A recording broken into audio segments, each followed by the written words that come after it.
Alright, welcome back to the channel, everyone. In today's video, I'm going to have a garage sale tool haul. I got a lot more than what I'm going to show you here. This is going to be a two-parter. As you can see, I got a box of goodies there, a bag there, as well as this awesome Klein bag there. So calling this video needing Mo money. And the reason for that is I was on my way to my sister's house when I found this garage sale. And I didn't have enough money on me for all the tools that I saw there. So I asked the lady to hold some stuff for me. I gave her $10. And then I went to my sister's house, and both my sisters was there. And one of my sisters, Marie, I always called her Mo as a nickname growing up. And I shook her down for her $57. So I spent $67 for everything you're going to see today. And you're going to see that I got a lot more of my money's worth than you can imagine. So I just want to make a quick announcement. Sorry if it seems like it's a little bit out of place in the video, but I do want to just apologize for anybody that commented in my last video, which was the giveaway for the digital calipers. There was somebody posing as me in the comment section, there, trying to be a scammer, trying to get people to text them, trying to get people to respond acting like it was me. My guess is in an effort to get your personal information and scam you. Please do not respond to that. I've been checking it, deleting it, reporting it, and I really apologize for that. You know, it should have been a cool 3,000 subscriber video with a lot of positive energy. Turned out to be a pain in the neck for me. So I really apologize for all the confusion if you were impacted by that. But yeah, the giveaway's still going on. So I will be pulling the name on the 4th, which is this Saturday, doing a video on the 6th to announce the winner. So if you haven't subscribed yet, or actually done that video, watch that video and put in the comments section if you're an existing subscriber or a new one and you're interested, do so before the date. Now let's get back to this video. All right, so let's jump right into this $20 box. Now I did not spend $20 for this because when I dug into it, it just looked like a lot of rusty stuff upon first inspection.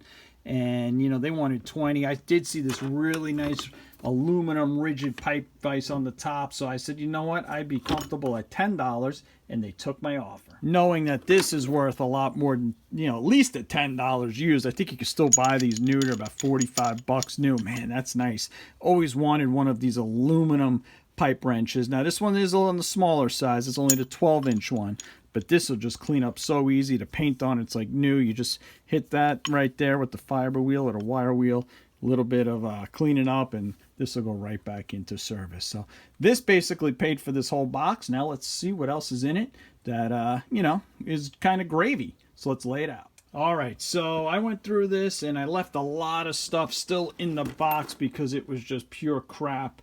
You know, you want to get a good deal, you got to have your tetanus shots in order, and you got to be able to deal with the stink, because it says definitely some of this stuff has a smell to it. And this is just not that good rust, so nothing good from that there. But I'll show you that I kept a couple of the cool stuff out, and we'll go through that. So some of this stuff, it's like decisions. Do I want to keep it or not? This here is a nice Husky. It's probably made in the USA. It looks like it was made by Eklund. And it looks like it was never used. It's just been laying in there, and the tips are good. So this I'll probably throw in some Evaporust and keep that and salvage that. Same thing with this here. You know, I have a pair of these. These are Stanley angle cutters, and you can't even see them. I have a pair of these, and I want to see these were made in Japan. So I'll see if I could save those as well. This here is a nice proto scraper, you would think, right? You could tell it was never used. And then look at this, completely shot, stinky. So I might just pull the handle off this and save the blade, because that handle is no good. And as you can see here, it actually said proto on it, which is a shame that that's no good anymore. All right, let's get to the good stuff. So Stanley screwdrivers, I love the handles on this type. They're just nice and big. That could be a nice screwdriver after it gets cleaned up. I noticed he had a electrical tape on a lot of his screwdrivers, obviously to keep, you know, probably from getting shocked as he was going into different spots. I think he said he was an oil burner mechanic, I think the wife told me. The Stanley, though, just so you're aware, if you ever see these Stanleys with these handles, they demand a good price. Even in this condition, they're going for at least 10 bucks. And if you could get a set of these or even better, the Stanley 100s are quite desirable. And these don't seem to be in too bad a shape, so I'll definitely keep those. Now here's the items I'm excited about. And this might be one of my favorites that was in this toolbox. This is a Klein. Can barely make it out there. These are 9-inch with the blue handles.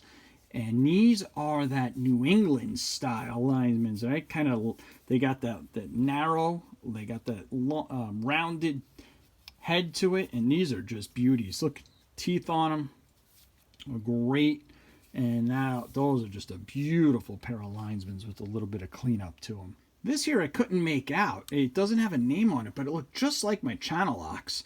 It honestly did. These could have been Klein as well. Klein did use yellow handles in the past. I think they still do make them with yellow handles, so that could be that. Tin snips, they always clean up great as long as they're not too beat up. These things last a long time, and you can never have enough of these. Oh yeah, they feel good. This is a Malco brand. I don't have a Malco set of these. Wiss is the ones that are so popular. Malco makes those really nice vice grips that are out these days. They're beauties if you're looking for a pair of USA made vice grips. Speaking of which, it had a couple of vice grips in it. These are the USA made ones, and these have a little bit of rust, but I have really good luck with cleaning these up in the past, and I like these sizes. This is, I think, the 7 and the 5, so those are great size, and those clean up well. Now these ones, not so much. Now Craftsman, USA made stuff is desirable, and I could probably get a few dollars for these, but I don't know. I'll have to clean these. I'm going to need a big bath of evapor rust from this tool haul. These are the Craftsman ones, and I got 2 of them. USA made. These look a lot like the original vice grips, but, in this condition, not so great. Now, this Nicholson file is in wonderful shape as well. I mean, it is so sharp, you can feel it. It's never been used. That'll have to go in the evapor rust. And look at these wrenches. I mean, these are like, would make some thumbnail. Then you do a resto on it, and it, you see those guys that do these dramatic ones when it comes to a tool resto. Look at this proto. Look at this. It's just completely eaten away on it. I mean, you would have to grind the daylights out of this thing to smooth it out and get that down to the pitting out is what I'm trying to say there. And then this crescent is in a little better shape than that. So I'm happy with the crescent overall. Once again, will need a lot of attention, but a 12-inch crescent is a really nice size. Never heard of this brand before. It's called Omega, made in Japan, and they're actually kind of cool. They're nice looking little pliers, probably about 5-inch. One's maybe a 4.5-inch. This is a great scraper hide, made in USA. This is that multi-tool. That'll definitely clean up well. This, I think, is a gimmick. Never seen it before, but it looks like a gimmicky type thing. Open it, little flush cut on it, and it's got other stuff for opening packages. Here's another item I'll have to make a decision on. Do I really want to spend the time and effort cleaning up this Eklund? It looks like it was never used. It's just a shame that stuff just sat in there so long and rusted out. And then the last couple of items over here, we have some wrenches, which are really nice. These are all great wrenches. You got this beautiful Armstrong. Look at that. Is that beautiful? That is nice. 7/16 3/8, some USA Craftsman, 5/16 3/8, 12 mil. Looks like a Thorson 7/16. What is this? Little offset. Oh, Craftsman offset. Looks like it was kind of a patent pending one. 1987. There you go. Canada. So from the late 80s. And a scraper, you can never go wrong with those.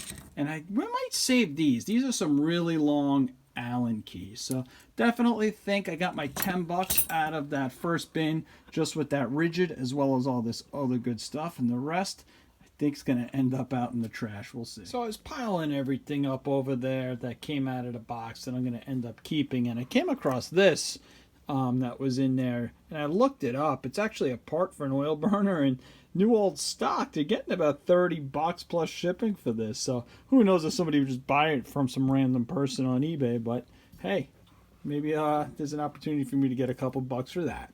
And then this I did hit on the wire wheel because I wanted to get a look at that logo. And you could tell a lot by Klein by the logos on them. I am not an expert on them. It's easy enough to just look up. But this, to me, looks like that is definitely the older design, how it's got the Klein and the tools. And the guy that's on the pole, he's not all done up with all the safety gear and harnesses and helmets that they have on the more modern pliers. So if I had to guess, probably 50s, 60s, but these are just gorgeous. I know I was really excited about that toolbox because of this rigid pipe wrench, but this might be the favorite thing that came out of there. So that's a great segue into this Klein's tool bag, and I always wanted one of these. You know, this one's definitely been used, but it's still intact. You know, the leather just needs to be cleaned up, can condition all that. Paid $4 for this bag. They still make these to this day. The 5102-14 is the width, so that's 14 inches in width. They make these in all different heights and widths, and this is one of the most popular ones, and because it's just a great size and it's a great tool bag and it's all reinforced. This one is going to need a good cleaning, though. It does got a little bit of a smell to it, so I'll have to figure out how I want to hand wash this with some light detergents and then air dry it on a nice day, condition the leather. That could be a video in itself. I know Scoutcrafter did something similar not too long ago, and it just came out great. But I plan on using this bag, and I was, you know, everything else in it was just a bonus for me, being that I paid $4. So let's lay it out and see if there's anything good in there. So not a lot in there, just a couple of miscellaneous hardware and a nice brush, which I'll show you in a second. I think that this person was probably using this as their drill carry bag, and this one is from 2003, this manual for Craftsman battery operated drill. So a couple of the cooler items in here is this brush. I think I'm going to try to clean this up. That looks pretty nice. I kind of like that. It's nice and thick and stiff, and that'd be great to clean up with. Some all thread could always come in handy, and some steel. And this is just one of those neat little devices that you put a drill bit in, put a little head in there, and then you could get, you know, put this either in a drill or a cordless drill, and you could get to a tight spot. All right, let's keep moving along. And this cup here, I didn't pay anything for this. It was in one of the boxes, so it's just got a bunch of miscellaneous spark plugs in there. Not sure if there's any in there that I could actually use. And then a cool little lighter here actually works, so that could be great for when smoking a cigar in the shop. And then this item I paid $1 for, and I opened it up, and I just didn't know exactly what it was, but I knew it was definitely worth $1. So see, take a look, see what's in this baby. So look at this. When I saw that, I knew these were definitely worth $1. Now it is a kind of neat box, I'll say that. But look at all these little blades in here, and they look like they were never used. They said Craftsman on them. I knew they had to be for some type of device, but I wasn't exactly sure. And there's a whole bunch of them in here. It's a complete set. I think there's at least 8 of them. And what these are for, because I looked up that part number on there, is for a biscuit and joint cutter, I believe. And these are going for some pretty good money, about $5 a blade I saw individually, as well as, you know, people are selling the whole sets of these for like $40, $25, depending, I guess, on the condition. So that was definitely awesome score for $1. All right, and the last item for today, for part 1, was this bag of goodies for $3. So first of all, how cool is this bag? Looks like it was handmade. It's got a nice little cinch on the top, and what's in here is all sorts of knives. And let me tell you, one knife is nicer than the next. So this house had a lot of fishing stuff, where, you know, you usually do find a lot of tools and fishing stuff hand by hand. Now this knife is not a fishing knife like the other knives, but I thought it was a pretty cool knife. It's Imperial, Rhode Island, Providence, Rhode Island, and it's just a regular knife with a nice little leather sheath. So it does have a plastic handle, not the greatest of quality. Don't know a lot about knives. Have to see if that's worth anything. But like I said, $3 for the bag. I'm sure I got my money's worth. This next knife, I think, is probably one of the highlights, although there's a lot of highlights in here. This is a beauty fillet knife. Chicago cutlery. Will need to be cleaned up. The leather on it is definitely, you know, a little dirty. But this got, I don't know, it seems like when I started to push on these rivets, you could actually get under it. It's almost like there was something on it. I don't know if there's a protectant or what, but anyway, it seems like it'll clean up pretty good. And this is just a really nice old fillet knife, and believe it or not, in this condition, because it has this sheath and it's got this sharpening stone, they're getting $50 for them. And when they're in real nice shape, $100+. So definitely plan on probably selling that. This one I thought would actually be kind of worth more money, but it's not. And it's labeled here. Look at that. Made in Finland, 1967. And I just love when you have a holster, whether it's for a firearm or for a knife, that's just custom fit like that. You know, you put it in and it, oh, I just love that positive click that you get. This is a really, more, I guess it's a little bit more modern, the fillet knife. This one I'll probably clean up and keep for myself. I thought that was great. And they're going for $20, I believe, in this condition, from what I saw on eBay. This is just a nice sheath. How about that? If I ever come across a knife that doesn't have the sheath, that'll go in there. And then just when I thought I was done, there was actually a couple of goodies in the bag. First one, look at this. I had one of these when I was younger. It wasn't an Omega. It was a cheaper one. And this one just seemed a little nicer than the regular garden variety little knife. So I did look it up, and I think they're going for $15.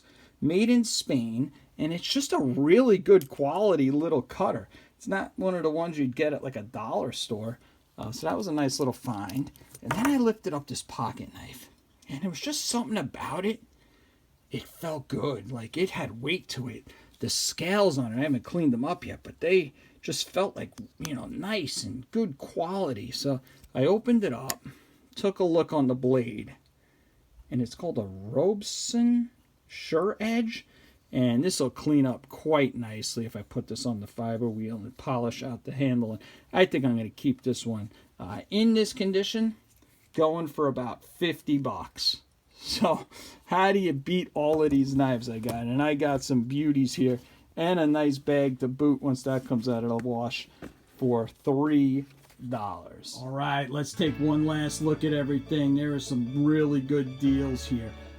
Take a look at this pile here. $10 for everything you see there. I got paid $4 for the Klein bag and the goodies underneath it. Just some hardware and whatnot. $1 for those blades, as well as that nice case. And $3 for all of these awesome knives. So hopefully you enjoyed part one. If you haven't checked out my video and are interested in the digital caliper giveaway, do that. There'll be a link in the description. This Saturday, which I believe is the 4th, I'll be picking the name on the randomizer and doing a video on the 5th announcing who the winner is. So I will see you in the next one. Have a great day.